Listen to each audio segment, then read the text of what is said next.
Mexe, gente. Eu gosto de correr com a minha filha. E pronto, no final do dia você pode tirar ela, tomar seu banho, você vai passar um rodinho que ele vai levar a sua vez, acabar com a gordura localizada. De uma vez que você fazer isso, praticamente vai derreter a sua gordura. A barriga vai voltar a ser chapadinha assim, vai poder usar e volta. Não tem aquele vestido lá que você encostou no seu armário. São 8 centímetros no meio. É muito simples. Daí, gente, a minha slime tá quase no ponto, ela só tá meio líquida. Você pega um recipiente, que no caso vai ser esse daqui, né?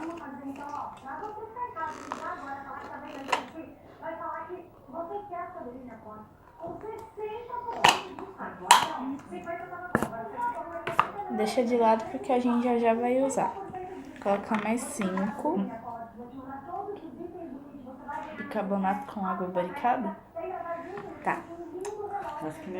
A gente vai colocar um pouquinho de bicarbonato nesse pote, só um pouquinho, né, gente? Não é pra encher o pote de...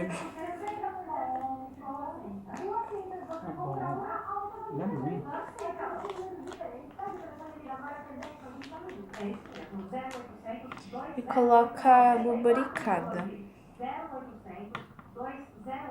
Só de 5 gotas, né? Você colocou o mundo todo aí, né? Você contou 5 gotas? Ah, nossa, que contagem, hein? Você alagou o pote? Não alaguei. Deixar de vacinar crianças para doenças já erradicadas voltarem corretamente, Samanta. Então, quanto mais... E vai fazer um ativador caseiro. Daí você vai colocar quantas gotinhas? 5? Era 5 gotas, você colocou mais 5 gotas aí. Eu nunca vi 5 gotas ficar alagado desse jeito. Vai pondo aos poucos e vai mexendo.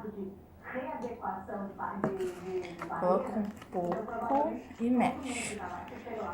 Aí já tá desgrudando, já tá virando slime, gente. Mexe, mexe. Isso funciona se ela tiver 20, 30, 40, 50, 60 anos. É só ir ao posto e falar, olha, eu perdi minha carteira, eu preciso de uma outra, preciso readequar o que eu não tomei. Aí pela parte secada eles já vão colocando. É mais simples do que a gente imagina, né? Mas uma pergunta da graça. Tem